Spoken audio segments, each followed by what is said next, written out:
Benvingudes i benvinguts Welcome. tots en aquest lloc Welcome to you únic al all món.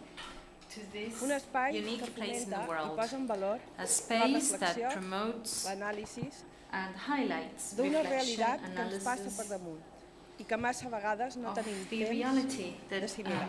is Em permetran, però, que a happening partir d'ara in em front of us, dirigeixi a and vostès often we do en not la llengua have castellana. time to assimilate it. So now Deseo I'm going to speak que todos los Spanish. aquí presentes puedan recibir I mi mensaje lo más fácil want y directo to posible. make my Para message incentivar as así el simple diálogo and y el direct as intercambio possible de in order opiniones. to facilitate El dialogue lema de and the este año exchange de of estas opinions. Trobadas The es slogan los lugares del of mundo. these Déjenme Trobades entonces this que les year hable de este is lugar. places in the world. Desde And el therefore espacio I'd like to talk físico, about this pero place también from desde the otra physical point dimensión of view, diferente. but also from a different Sant dimension. Lluís, ya lo Sant saben, Lluís, as es you all físicamente know, un lugar is especial. from a physical point of view Cuna a de very las raíces singular place. menorquinas de Albert It Camus. is the birth Un of espacio con un the encanto Menorcan tal que origins cada of año es Albert visitado por Camus. miles de turistas It is such an y que se enchanting esfuerza por place that it mantener is su visited esencia by thousands y of su identidad para poder seguir visitors every year. diciendo que somos And it una is tierra que still merece focusing un lugar on en el its mapa del mundo. authenticity in order to continue Si saying superamos that esta we are dimensión a place física to y be nos reminded adentramos hacia otra to be esfera, remembered in the les world. puedo decir que Sant Lluís Now, y going estas to a different Trobadas son dimension, uno de esos a different lugares que sphere, luchan para impedir que Sant el mundo Lluís se and these deshaga, Trobades are como one of dice el these título places de la where we conferencia que oiremos a continuación. that are fighting Y es que in order to permítanme prevent que the lo world diga from falling así. apart, Necesitamos as muchos lugares de Camus said. resistencia. And I En have un to say mundo this, que we sigue need many algo places of desorientado, resistance in a place that precipitado is y disoriented, practicando la incoherencia. that is incoherent in Seguimos his hablando de practices. guerras, de un cambio We're still climático talking about desenfrenado, wars, de terrible polarizaciones climate llevadas al extremo, change, de polarizations debates that have become insulsos more and more e extreme, insustanciales, and de realidades incómodas discussions que evitamos, that are de non-substantial, desigualdades en of aumento y de inequalities that sentido are crítico en growing, descenso. and a Necesitamos critical resguardarnos, sense forjar that is refugios limited. en los que dedicar We tiempo need y raciocinio a to analizar, protect places and dialogar refuges where y we can planificar. spend time Lugares analyzing, pacíficos o keeping dialogues emplazamientos alive desde donde and inventar planning. lo posible, Places como se from oirá which we can en estas invent trovadas. possibilities, as we Para will mí, be el primer y talking, principal de estos as we will be lugares discussing during es la the conciencia. Trobades, this gathering. Comenzando For por me, la the conciencia first of individual, these places is aquella con la que conscious cada uno de awareness, the nosotros y individual nosotras conscience, the convivimos a one diario. we Entiendo all que ese have, each es of el us lugar donde has. se inicia todo. For me, that's the place from where Llevo mucho everything tiempo intentando comes, transmitir el where mensaje everything de is que la vida originated. solo puede For many concebirse years, I've desde la tried to convey conciencia. the message that life can ¿Y qué only significa? be conceived from Pues es tan sencillo como conscience. complicado a la vez. And it is simple Ser and complex at conscientes de the nuestra same time. What existencia, does de that nuestros mean? pensamientos It means y being nuestros aware of actos the consequences implica of our hacernos thoughts and actions. responsables And this directos implies de todos being ellos. Es admitir responsible desde el primer momento for all of them. que todo This acto means tiene sus accepting from the very consecuencias, beginning that every que action nada has a es aleatorio ni consequence, that sucede por nothing azar, is que si the estamos result donde of estamos, es hazard. porque antes hemos tomado it's not a una coincidence or determinada by chance. decisión o un If we determinado are at a camino, certain place, it's because we've queriendo made o a arrastrados por las decision circunstancias. or we've chosen a Es tener certain esto path bien presente cada that vez we've que been actuamos. brought to that Y place no by solo debemos circumstances. fijarnos So it's en being las aware of what repercusiones we de las do, grandes decisiones and de we nuestra must not vida, only think about the repercussions sino, of y the sobre big todo, decisions in our lives, las but pequeñas also and above all actitudes y of decisiones del small día a día, attitudes and en small cada pequeño decisions gesto, we porque es muy cierto make que every toda day, acción tiene su reacción. every gesture, because La conciencia each action individual has a es reaction, aquella que nos and that is permite true. calibrar qué The repercusiones individual físicas conscious y is the one éticas that allows tendrán us nuestros to actos, assess the tanto sobre nosotros mismos consequences como and sobre la repercussions, what colectividad. we do will have on La ourselves and conciencia also individual es on aquel the refugio personal que group, nos permite on the calibrar society. y And valorar collective conscious is el what terreno allows us to en el que assess podemos escoger cuál the será nuestro terrain camino. where we can choose En ese our terreno path. That's the que solo individual cada uno de conscious. nosotros The conoce y maneja, territory that y que se each of forja us a knows partir de lo que aprende, and manages, vive and y that decide. will be built on the basis of what we learn, live, and receive. This is why I believe conscious is the most important place in the world, a space of freedom that requires the capacity of being critical and of ethical values. This is why I believe humankind should work in order to feed individual consciences with arguments that will promote and facilitate coexistence. For me, conscious is the first place from which we can improve the world, and the second place for that is community. That's the space where we can understand that the world is not a sum of the different individuals, but a space of mutual and community interaction, what we call community. Another of my favorite sentences is, I am because we are all together. We are people as long as we understand that we have this belonging to a group. Without this, initiatives such as the Trobades wouldn't have sense. We understand that we are facing a same path, each one at its own rhythm, with its own his or her own shoes, with our individual understanding and feeling of community. These are the two places in my mind in order to advance towards a fairer society that will be better. These places will strengthen each other in spaces like this one here in Sant Lluís, in the Trobades, where we meet once and again.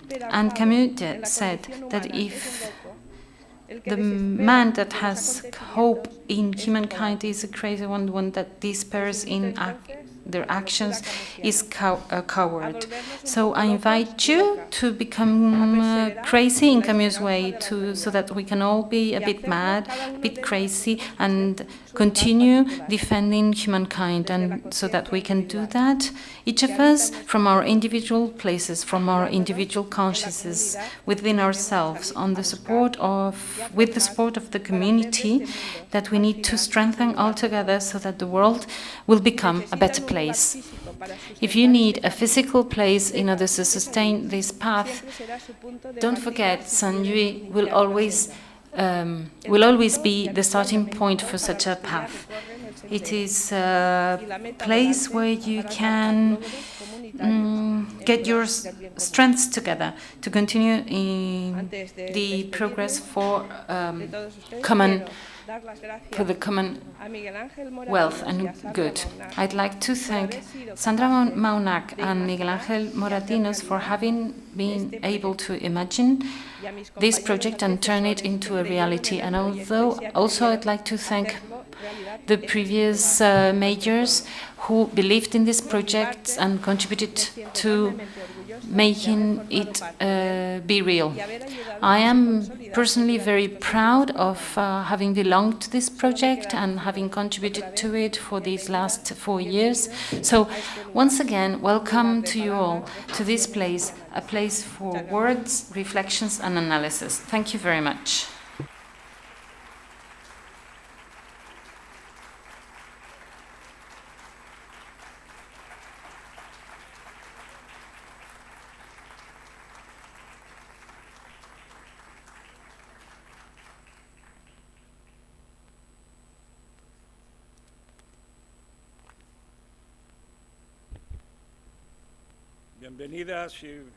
Welcome to you all to Sant Lluís, to this cultural center, Albert Camus. Welcome to Menorca, to the Balearic Islands, and welcome to the Mediterranean Sea that joins us, that is demanding from us. We are here in Albert Camus' home, in this cultural center, Albert Camus, in this beautiful village with so many Camus and family roots, and also with the commitment and engagement conveyed by Albert Camus. Thank you the mayor, Carol Marquez, the teams, Adelaida, I don't know if she's here. Thank you to all of you for helping us gather every 2 years so that we can try to dialogue and reflect, as Carol just said. And just take some time, stop, because in these current times, in this new uncertain world, we are always accelerating, we're hurrying up, we're all nervous, will we be on time or not? Breakfast, will we have time for it or not? We're always hurrying up, but here we need to stop. In this particular space, in this Camusian space, we can stop for 2 days. And just, this patience of reflecting together, the fact of stopping, this will help us continue with a greater wealth, like Sisyphus taking the rock and continue advancing in our paths to make the world a better place. So, thank you, Carol, thank you, everyone, because the Trobades and Premios Mediterrànies Albert Camus are part of the cultural heritage of the Balearic Islands, of the Mediterranean Sea, and of Spain. In the cultural agenda of the islands, the Trobades already have a specific chapter that has been selected for them. So this gathering for the critical thinking of Albert Camus, and the attention of the islands is on this at this time of the year. This is thanks to Sant Lluís Mayor, the Islands Council, the Balearic government, and many other sponsors that help us, so that every 2 years we can get together, and that in other years, when we decide on who will be awarded with the Albert Camus prizes, awards, can come together and we can continue advancing. Yesterday, Sandra Maunac already talked about our goals this year, why this edition this year will be developed under the title of Places in the World. Those of you who have been very loyal and have come to every single edition of the Trobades, you know that we've been traveling during the last few years. In the 3 previous editions, we've been traveling through the 3 main worlds of Camus thinking. We started with the myth of going back to Ithaca, and this also the will of Sisyphus myth. During the second edition we talked about rebellion and Prometheus, and we talk about dialogue, because there is no life without dialogue, as we said last year. And this year, this is going to be a sort of a synthesis of Camus' 3 worlds, where they're getting together this will of meeting of finding ourselves. Humankind, or human beings, in this search for their own conscious, they find that they live in a world, a different one for each of us. And Camus, in his very famous speech when he received the Nobel Prize of Literature in Sweden, and we will have the pleasure of listening to Agnes Piguel later on. And he said this wonderful sentence that we often go back to, that I think is going to be very important in this 4th edition. He said that it is true that every generation is born with the intention of changing the world, and he said they won't be able to do that, but he said, but they're going to do something that is even more important than that. They will prevent the world from falling apart. And the world in 2023 is here, and I really hope it will not fall apart, but the truth is that the world is facing two enormous challenges.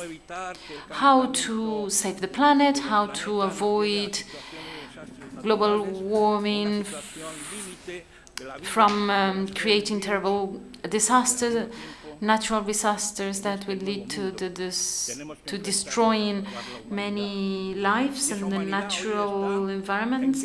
But at the same time, we need to save humankind, because humankind is live in a war. That is the case in Europe. And there's another sentence I like to remember and remind you all, that Camus wrote an ambivalent sentence. He said that the only struggle that is worth fighting is that of peace. Peace. Can you hear peace? Do you work with this concept? Can you hear peace, noise, the sound of peace in Europe, or do we hear drums calling for war? Peace is not an art, as Jung Chu said. Peace is not an art because it destroys. It doesn't allow for beauty, for creation. War is the darkness, is everything that destroys it. As Hannah Arendt said, it's not politics, it's the end of politics.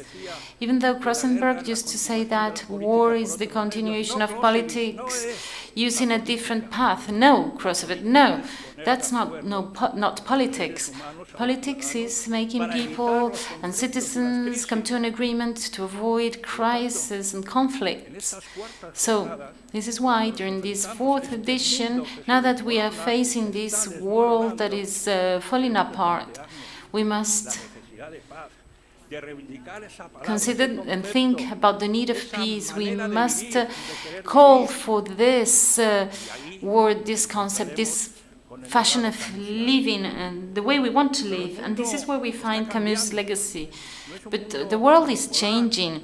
It's not a bipolar world. It's not an hegemonic world with one great power, not even with what contributed to the development of humankind. This is a world that we need to share, multipolar, with different cultures and civilizations, different religions, different players who want to have their own voice.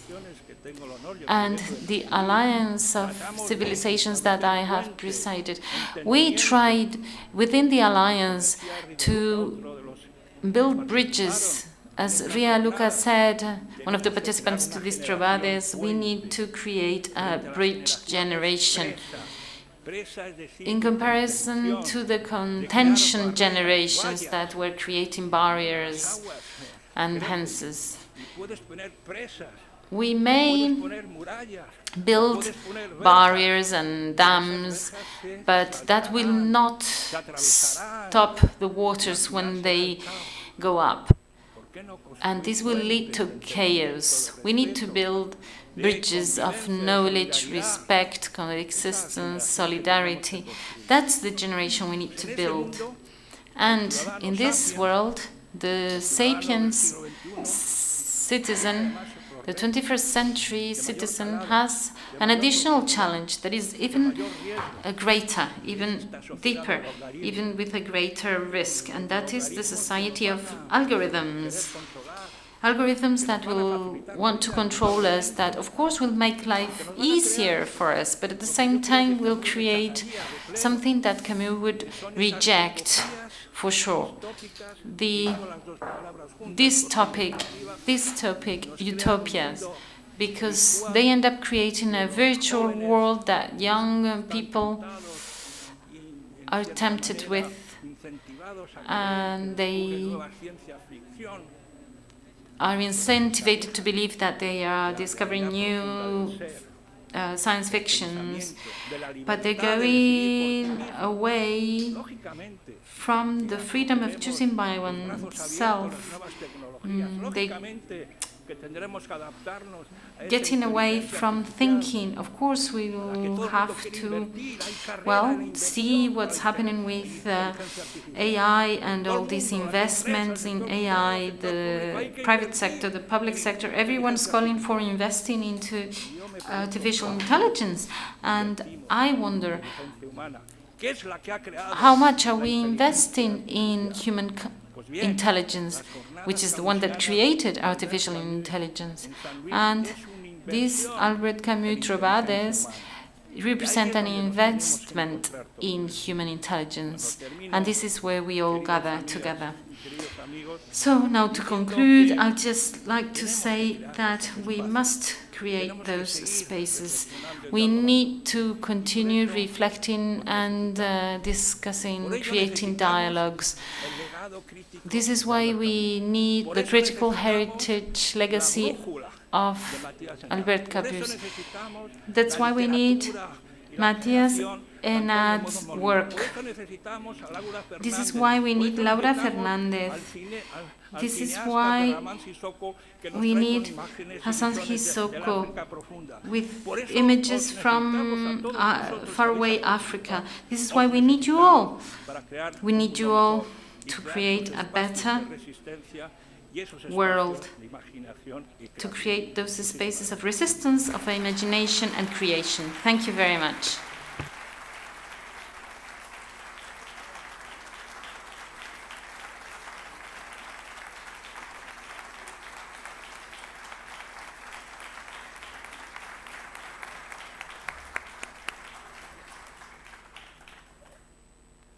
Bueno, pues buenos días a todas y Good morning, y a todos. everyone. Decía Camus, como lo pudimos As escuchar ayer, Camus que un said, escenario de teatro as we heard es uno yesterday, de los that lugares del mundo a donde theatre stage is era one of the feliz. places in the world Yo where diría he was que- happy. que hoy este And I'd like escenario to de la say sala that this polivalente Albert Camus de stage Sant Lluís here in es the sin duda uno de los polyvalent lugares del mundo en el que el equipo theatre de los Albert Trobades Camus Premis is Mediterrànies one of the places in the world where the team of the Trobades and Premis Mediterrànies Albert Camus are happy. So welcome you all to the fourth edition of the Trobades Mediterrànies Albert Camus. As you all know, for those who have already attended the previous editions, we started in 2017 in order to celebrate the anniversary of the Nobel Prize given to bestowed to Albert Camus, and we decided that we wanted the thinking of Albert Camus to mark our path and follow its compass. And as Miguel said earlier, the myths are there waiting for us to embody them. And these mythical figures have been placed as a symbol for each of these editions, not to get away from the world, but to come closer to it. We had in 2017 Ithaca. In 2019 we were focused on Prometheus, and in 2021 it was Nemesis, the goddess of solidarity. And to understand that the only path to go forth is dialogue. And this year we are going to follow the symbol of Sisyphus, that is holding onto his rock, facing the future, of knowing that he's going to need to reface it once and again. A Sisyphus that goes up the slope once and again, a Sisyphus resisting. And this is why today this edition has as the title Places in the World. This first day is the Places of Resistance, the name of this first day of the edition. And we are going to try and prevent the world from falling apart. And Agnès Piquet has been chosen for this, to deal with this topic. And I'd like to thank Agnès Piquet for her work in collaborating in the design of this edition of the Trobades. So once we will have these elements that Agnès will offer us so that we can be aware of the reality and that we can obtain some critical elements and be able to explore our fragilities, frailties, always escaping from the culture of consumption, of the culture of the spectacles. Frank Planel, Mani Bevin, Natalia Menendez will be in charge of talking about this. And then Abderrahman Sissako is invited to talk about to live is not to resign oneself. We're talking about culture, escape culture. And particularly to protect thinking of freedom. Antonio Muñoz Molina and Laura Fernandez will talk about that. And then we must learn to be citizens that are subjects. The goal of the art, the goal of a life, is to increase the degree of freedom and responsibility that each man has and the world has, as Camus said, and this is something that Gaubo, Belén Copegui and Pascal Obolo do, each of them in their own spheres. And today's gathering will finish today under this title, Truth Must Be Cultivated Like Love, Like Intelligence. Nothing must be taken for granted, and nothing is promised, but nothing is impossible for those who accept to take risks. And this is something we must remember when we are drowned by lies. This is the only way of opening doors up, as Camus said. And who will open? The people who will open those doors for us will be Agnès Jabet and Karima Ashadu. Gates that will be open for us so that we can teach you new places to create new imaginaries. And in this edition, while we're not using that phrase by Camus, places in the world, to find ourselves a physical place in the world, but to help us start seeing the places that allow us to go against and review history as it has been told to us, to restitute the place of women in other cultures, so that we can also find places where we can join what is scattered and explore places such as the theatre, art, the invention of ideas. And Anne Pruto and Alexis Lager will discuss this topic as well as Uriya Bentuhami to talk about repairing, and who would be the best person to talk about the theatre. Figures from the theatre, for example, Marta Pazos, Mohamed Alatar, and Dries Skizges. All these views of the places of the world have been convened to be and join us here in Sant Lluís, in this place of the origins. Through dialogue, we will try to make you feel the vibration of our engagement and commitment of all the previous editions and also this one this year, so that we are here to do everything possible. Welcome to the Trobades.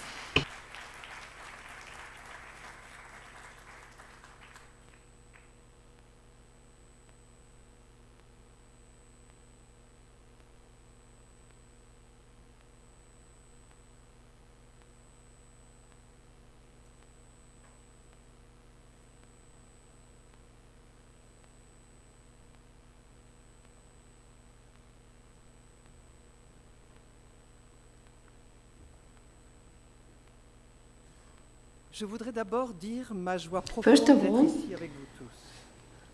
Merci aux Trobades, à ceux qui les ont pensés I would et like préparés to et thank qui you nous for accueillent the si bien. introduction. Merci Miguel Onrel, merci Sandra. Du fond du Thank you very much, Sandra. Et ce matin, je for- pense à Michel Barré, l'ami fidèle, que nous regrettons. So, this friend that recently left us, he died, On so rappelle souvent que Camus preventing from this world from falling apart.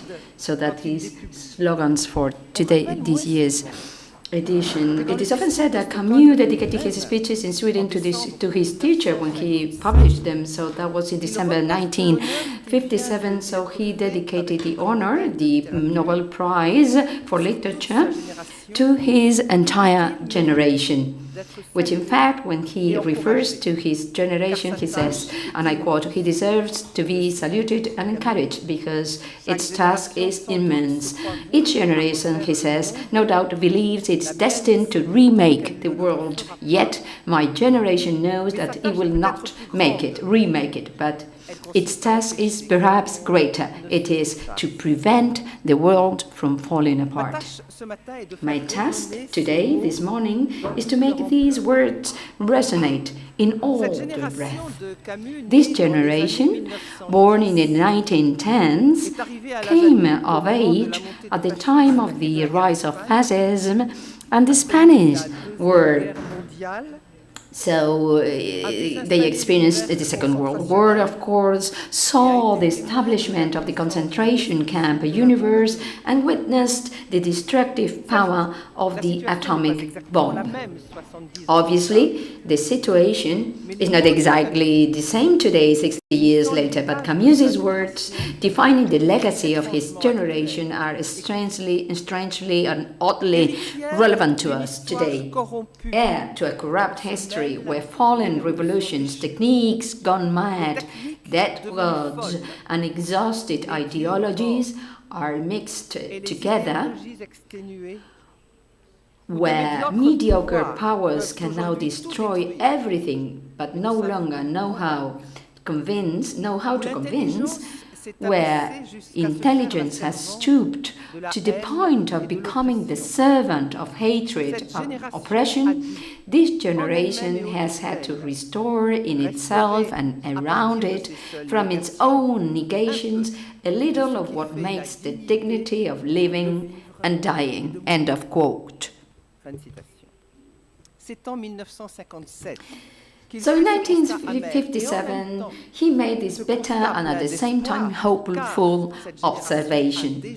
For this generation has already begun its task, the task he refers to. So, since the post-war period, Camus has taken a clear-sighted look at France, at Europe and the rest of the world, using all the means at his disposal, including journalism, to denounce the forces of disintegration and death at work.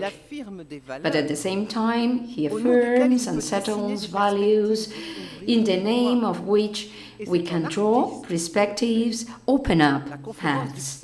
And he does so as an artist at the Uppsala conference, which follows the Stockholm speech by a few days, just a few days, is entitled "The Artist and His Time." In this journey through Camus, I'm proposing at each step you will easily hear the echoes with today's world.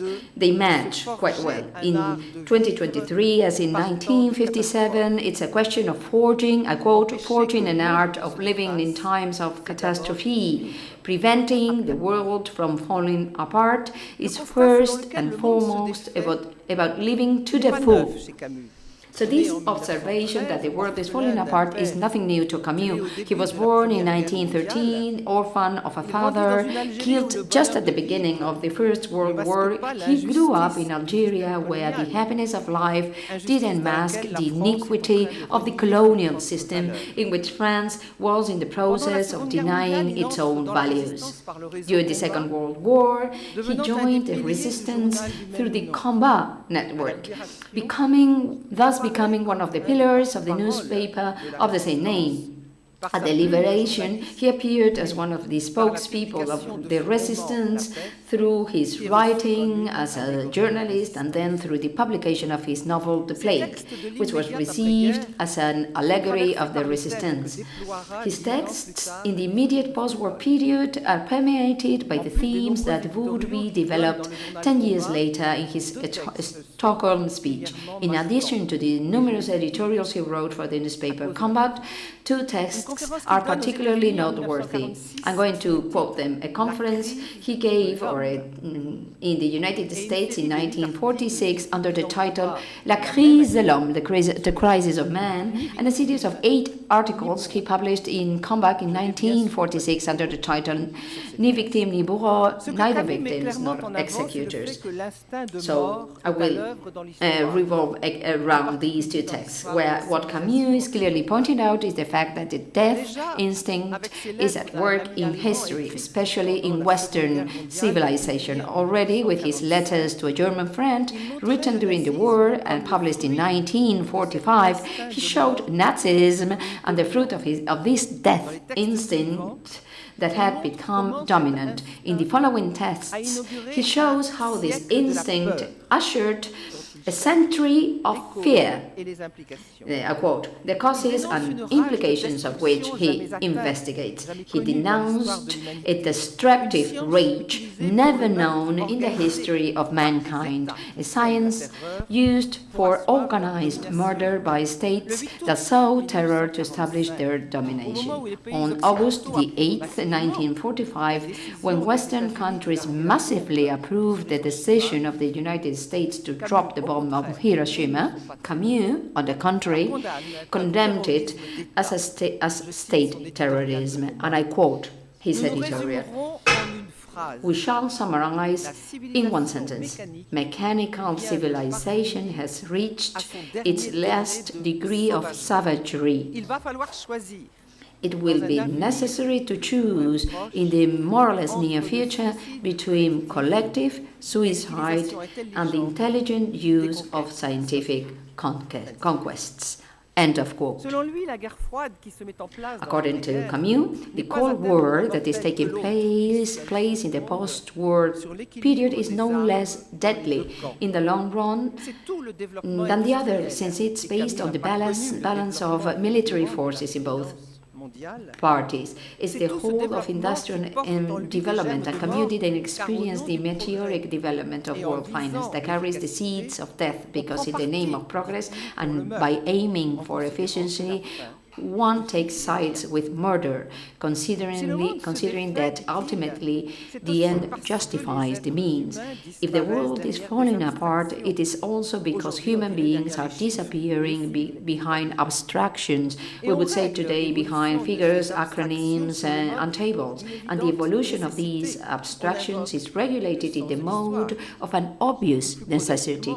We invoke the sense of history, or more prosaically, we repeat, there is no other solution. Only perceived in its historical, political, and social dimension, the human being or human beings are no longer considered as such.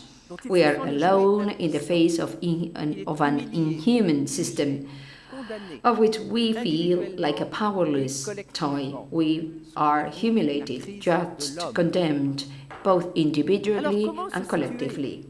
So, how can we situate ourselves in order to act freely?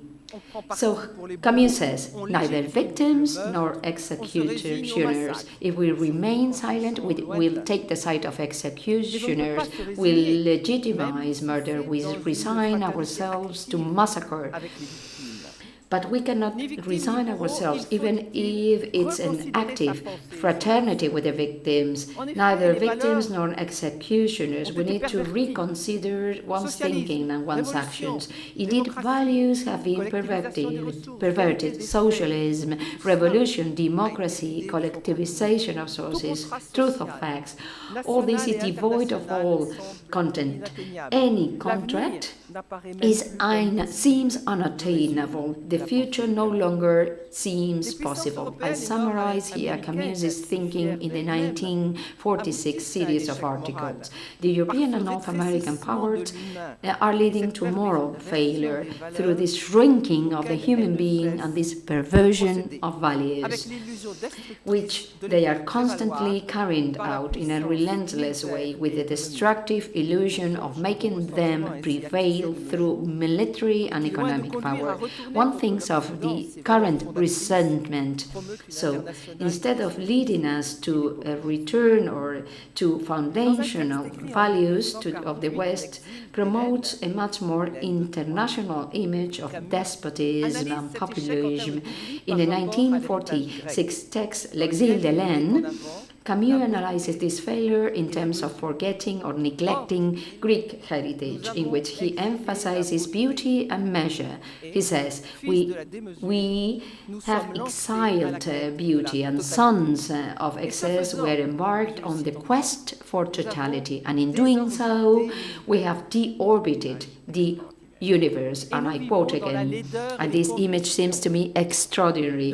We are living in ugliness and convulsion. Having become nihilistic, European civilization is heading towards a generalized suicide, Camus adds in a conference in Athens, 1955. Yet in this winter of the world, he recalls the strength of the almond trees that flower in or blossom in February in his country. In the beautiful text Les Amandiers, he pleads against despair in the face of the force of weapons that seems to have won and prevailed in the world against the forces of the spirit. And I quote him, "When I lived in Algiers, I always waited in the winter, because I knew that in one cold and pure night in February, the almond trees of the Consul's Valley would be covered with white blossom. I marveled at the fact that this fragile snow would then resist all the rains and the winds from the sea. Every year, however, it persisted just long enough to prepare for the fruit." End of quote. Camus draws on this image, the image of almond trees, and also on the virtues of the spirit advocated by Nietzsche, to assert strongly that in the face of arms, one can still and always oppose the force of the spirit, which without weight resists all the winds from the sea by the virtue of whitenesses and sand. Camus doesn't deny the tragic, but he refuses despair, and in the same text, Les Amandiers, he draws paths for the future. I quote these magnificent sentences. I won't elaborate on them because we will do so with other speakers. Our task as men is to find the few formulas that will soothe the infinite anguish of free souls. We have to sew up what has been torn, to make imaginable justice in a world so obviously unjust, meaningful happiness for peoples poisoned by the misfortune of this century.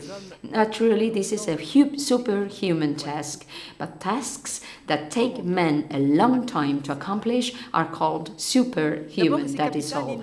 How then can these tasks be accomplished? First of all, this is not a question of remaking the world. Camus has nothing but distrust for ideologies that promise everything for tomorrow. He refuses to justify them by the idea of progress, such as the Enlightenment had introduced. He wants and right. He says neither victims nor executors. We have to define the conditions of a modest political thought, delivered from or devoid of all messianism and devoid of nostalgia and earthly paradise. End of quote. So this new utopia will consist of wanting to save the bodies and work strongly in favor of peace and the international conditions for it to prevail. I'm thinking of Miguel Angel's words. That's why I lost the thread of my presentation. So it is about a future that our previous generations were not prepared for, and the coming generation will have to be. So this urges us today. So how are we encouraged today, the present generations? Are we prepared to wage that war? So This implies the whole world to transform words and thoughts. In his conference about the crisis of man, we need to call things by their name. One doesn't think badly because one is a murderer.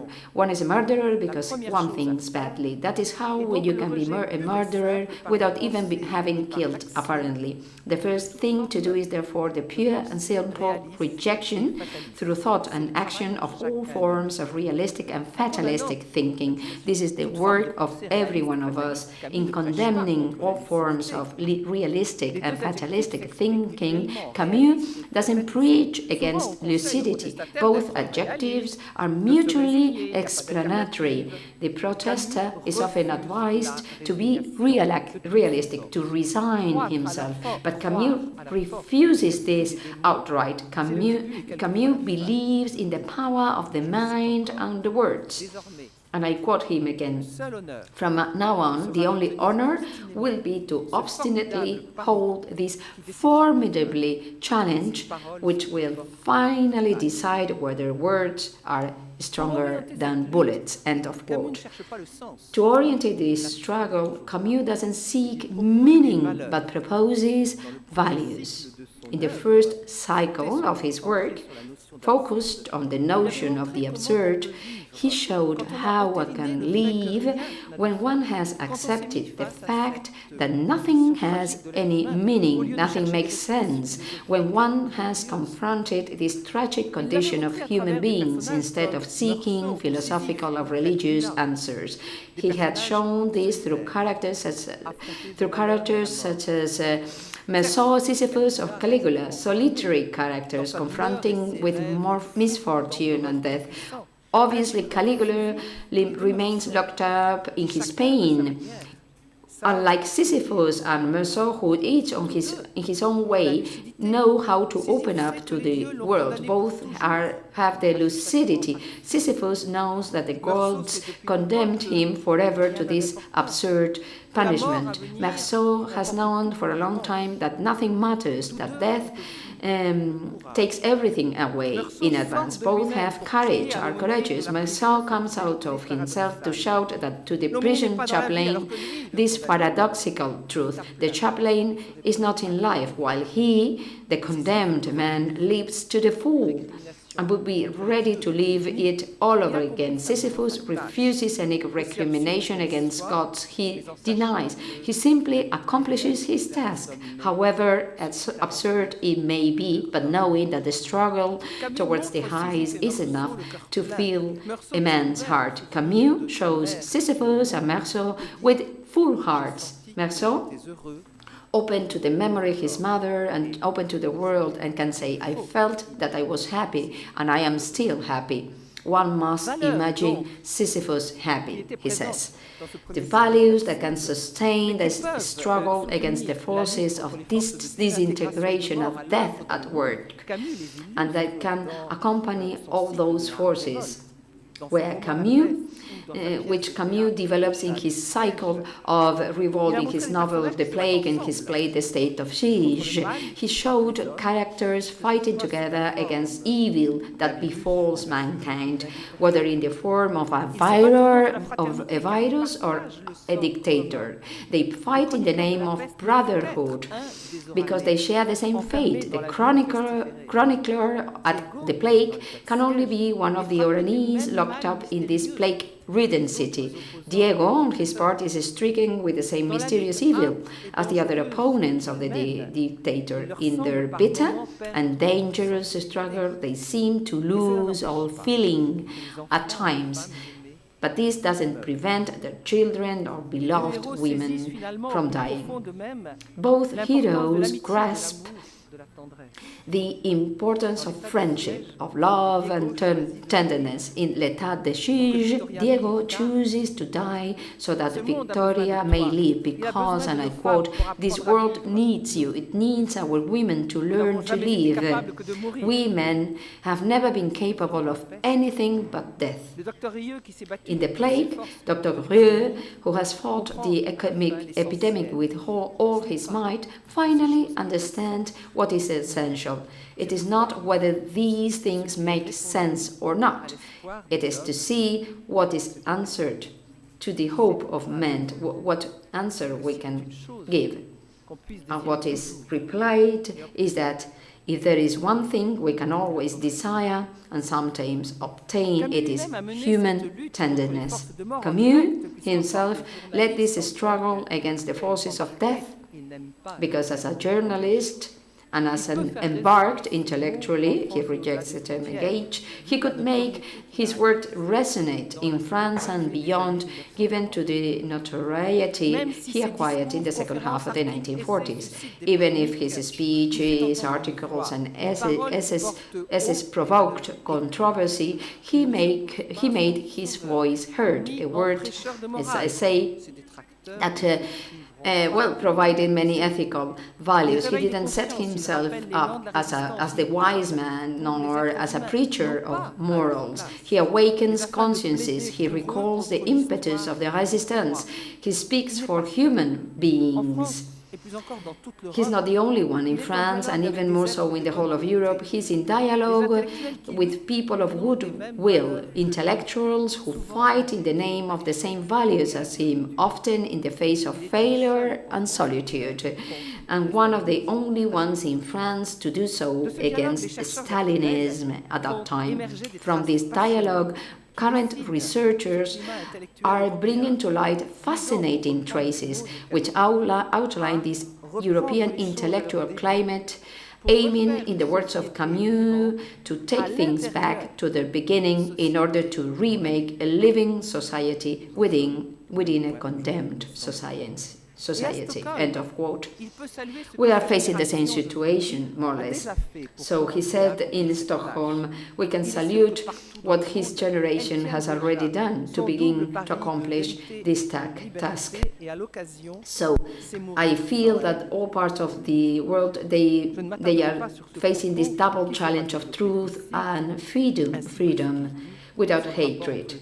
I will not dwell on this statement, that we will tackle this tomorrow, and when he says in the same sentence, he speaks about the struggle for peace and reconciliation of work and culture. I will only quote the beautiful image he uses to make an ark of the covenant with all men. He brings back into the human sphere to the biblical image of God's covenant with his people. He lets the image of the rainbow emerge to suggest a universal federation. The artist, like every other human being, works on this collective task. Camus does so with his own means. So he works and does with his own means. A fact that is strongly underlined in his two speeches in Sweden, in his Nobel Prize speech, and the lecture The Artist and His Time. So, this responsibility of an artist is an honor which implies an obligation of solidarity. And what he shares with others is the world as it is today, and the painful human condition. So, unhappiness and hope of mankind will resound. But their very creation requires solitude. The artist cannot create in noise, amid noise and entertainment. Beauty, that which one receives as much as that which one tries to create, requires a bitter face-to-face.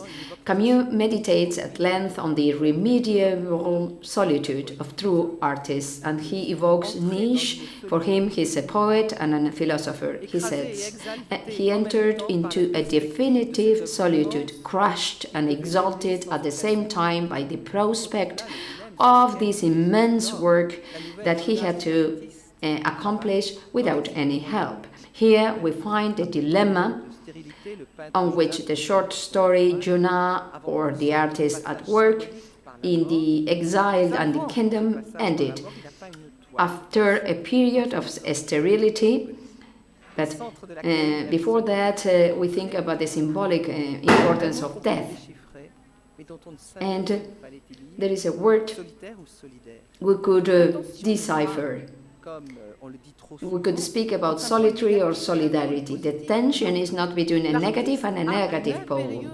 Rather, the artist has the imperative need for solitude, and he is aloof from others. In the 1950s, Camus experienced this tension in the form of personal exhaustion. He also goes through serious moments of doubt, both about his own talent as a creator and about the risks of imposture.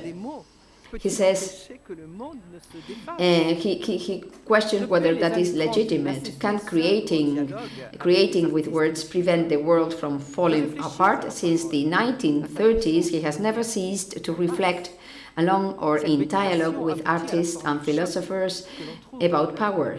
This meditation leads to the shocking formula found in the introduction to The Rebel. Parler répare. If in the context it is a question of man's confrontation with the absurd, the expression, supported by its sound construction, that speaking repairs, acquires a greater significance in these years of crisis. Moreover, he responds to himself when he writes in those prose poems about the posterity of the sun. He says, speaking also separates. However, it is not a matter of remaining silent, but of speaking differently, of speaking from elsewhere.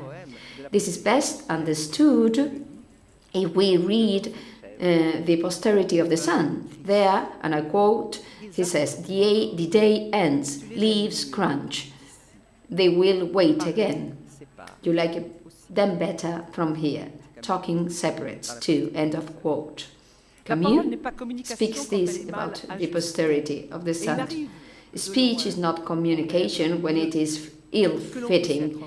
It happens from afar. And we can envision a deeper communication. In the early 1950s, Camus asked himself about this specific question about speech that the writer-artist could choose in order to prevent the world from falling apart, since the word he had spoken publicly his work developed along this philosophical path he had assigned to it before the world, this cycle of the absurd and then that of revolt. So he asks, how can establish this here, from where he can love and speak better? Obviously, theatre occupies plays an important role here. I'm going to quote him when he speaks about another place from where we can talk to the world from the world. I recall that in the years preceding his accidental death, Camus was working to have a Parisian theatre entrusted to him where he could freely develop his project. That was to be done in the 1960s. The place from which he must and wants to speak is what is not yet called the Algerian war, in a moment in which the world is falling apart in the worst possible way. Camus spoke first in the old mode, through the press, speeches, essays, or in the appeal for a civil truce in Algeria. He speaks in January 1956 of the initiative of liberal friends from both communities, but it was a failure, so he then gathered together all the texts he had written on Algeria. So they were published in June 1958 under Chronique Algérienne, but this collection of 20 years of texts became the assessment of a double failure, that of France in Algeria and his own failure.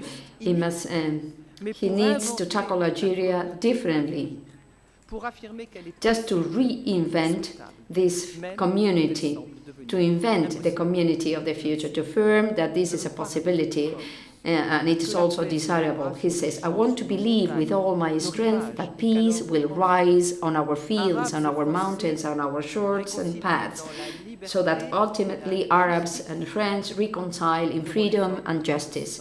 And this will make the effort to forget and neglect the blood that separates them today. To speak of Algeria is to show it in a different way, in a different light, through the means of art, through his stories. In fact, through space-time and characters, it enters concretely into these short stories of L'Exil, Le Royaume, and The First Man. He shows that Algeria was a main focus. So in this unfinished novel, he shows us that the Algerian question would have been central to it.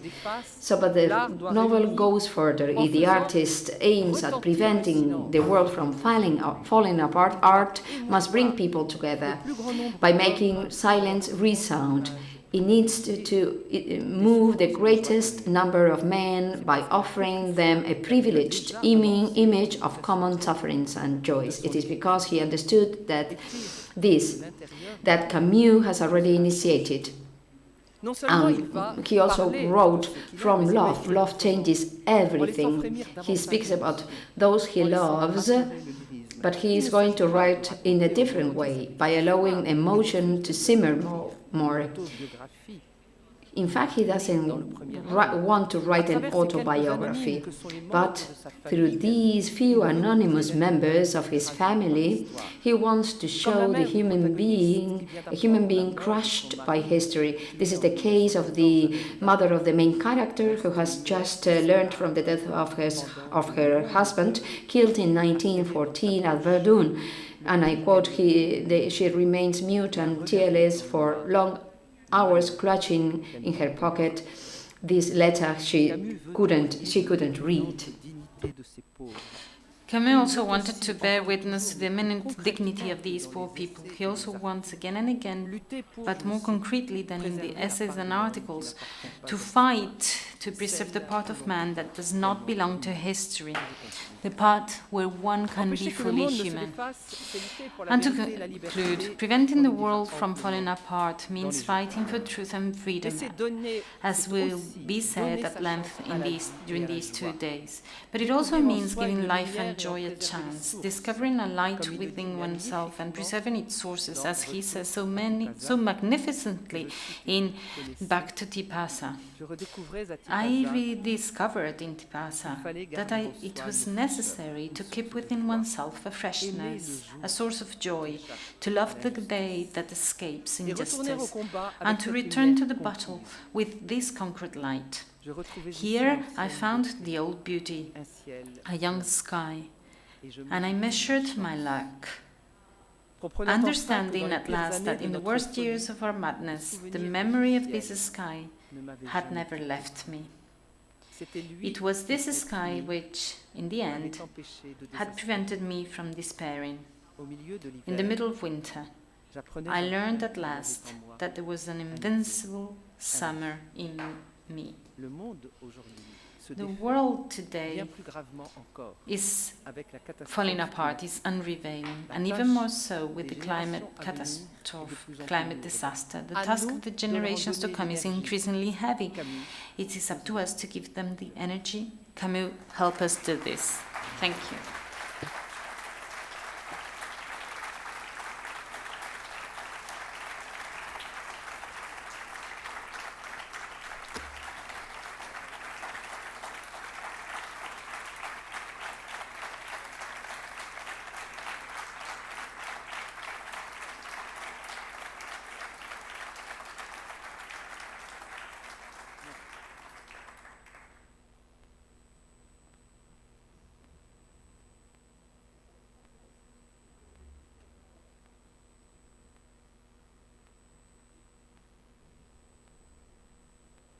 Merci Agnès pour nous donner cet Thank élan you, Agnès, for giving us all this energy so that we can continue our struggle and continue enjoying the light like you just offered us. So we're going to have a break for 30 minutes for a quick coffee.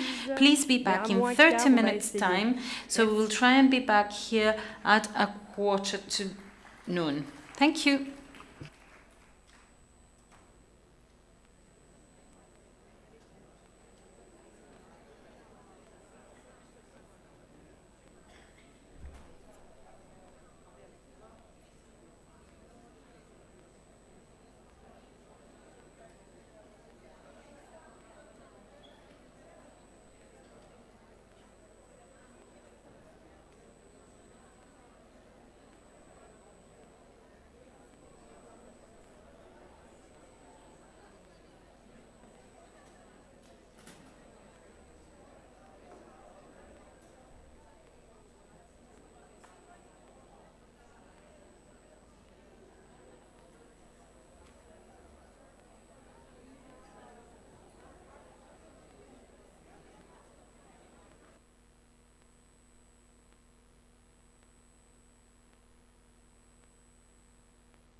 Bueno, pues vamos a proseguir. So, we are now going Vamos to a seguir resume con nuestra primera with conversación the de first la mañana conversation this morning en torno a la cultura, about y para ello culture. tenemos a un especialista And camusiano y a we've otro got miembro de a la familia, Camusian Frank Planel, expert, con Frank nosotros, Planel, who's a also a Natalia member of our family Menéndez, already. que para Natalia mí Menéndez, particularmente pues also who for estoy muy me, contenta que haya podido estar hoy con I must nosotros, say I'm extremely y a la happy that she's artista here with us, Mahidine de and Marruecos, que also también nos Mahi acompaña en esta Ibn Amin, conversación. an Con artist ellos from les Morocco os who's also dejo going to y participate te in doy this la palabra, Frank, conversation. y buenos días a So todos. I'll give the floor to them, first of all to Frank.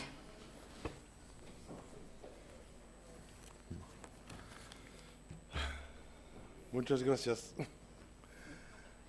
Bon, voy a hablar en español. Thank you very much. Es mejor I am para going to todos. speak Spanish. I believe it's better for everyone.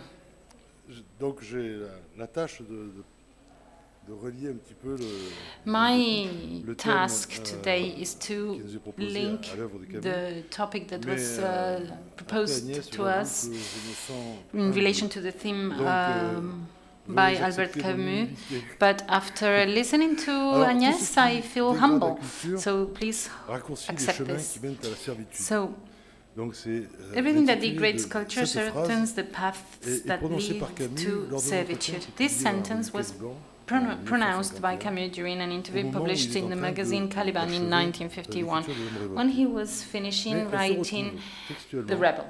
It dans is, un projet de préface he was at qu'il the avait time écrit pour in a Actuel, draft c'est-à-dire preface les chroniques project for 1944-1948. the Chronicles Alors, je voudrais souligner dès maintenant ce mot 1944-1948. de chronique. I'd like to emphasize this word, On va y chronicle, revenir plus tard. and I'll come back Le to it second later. point que je voudrais remarquer, c'est que Secondly, cette phrase I'd like to concerne la highlight presse de that son temps. this sentence C'est-à-dire is à une époque, referring les to années the 50, press of où, his évidemment, il n'y a pas time. Internet, ni les At the réseaux sociaux. time, in the presque 50s, there pas de was no télévision, internet, no très peu social de radio. media, almost no La television, presse est and donc just a few le radio média, stations. comme on dirait The aujourd'hui, press le plus is puissant the et le plus most influent.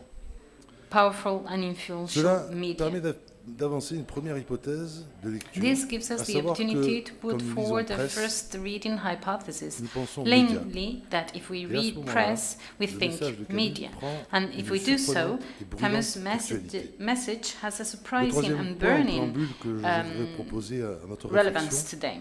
The third celui point du I would mot like to culture. propose for reflection is en effet, the meaning of the une word interprétation un peu trop rapide culture. pourrait restreindre Indeed, le mot a rather hasty culture, interpretation could ce sont restrict les the meaning of the manifestations de word l'art culture dans une société. to the manifestations c'est of peut-être art négligé in trop society. But perhaps Ce que le mot this culture would be neglecting dit du vivre too ensemble. quickly what the word culture says about Camus, living dans together. Le témoin de la liberté, And écrit, le témoin de la liberté, Camus les hommes writes vivent in The Witness to et ne Freedom peuvent vivre the following que sur l'idée quote, qu'ils ont men quelque chose live en and can commun. only où live ils on peuvent the se idea that retrouver. they have something in common where Cette they définition de la can culture, meet each other. au tout This début de l'œuvre definition of camusienne, culture dénonce at dans the l'été beginning Alger. of Camus' work, Ce already in passage où nuptials, Camus parle des hommes et in des the summer femmes in Algiers, d'Algérie.